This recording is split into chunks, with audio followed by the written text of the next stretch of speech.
To perform the chest-supported dumbbell row, start on a bench that's elevated in a way that supports your lower back and doesn't require you to stay active so you can isolate your back muscles. You also want to make sure that your arms can hang freely toward the ground. Then you're going to take a nice deep breath and pull your elbows up toward the ceiling, squeezing your shoulder blades behind you and getting full activation in your lats, traps, and rhomboids. You're going to lower the dumbbells back toward the ground, keeping control the whole time. Try to relax your neck and let it rest so that you don't strain your upper back, complete with good form through all programmed repetitions.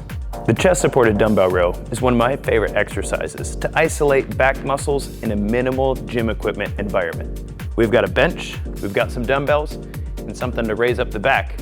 Let's get into it. For the chest-supported dumbbell row, it's super important that we are able to extend our arm fully without the dumbbells hitting the ground. So Katie has an excellent range of motion here through her shoulders and her back. As she performs the exercise, she pulls up, driving her elbows to the sky, and she squeezes her shoulder blades behind her so she gets full activation in her lats, her rhomboids, and her trapezius muscles. This is not just an arm exercise. If you're performing it without feeling it in your back, you're doing it wrong. Excellent job, Katie.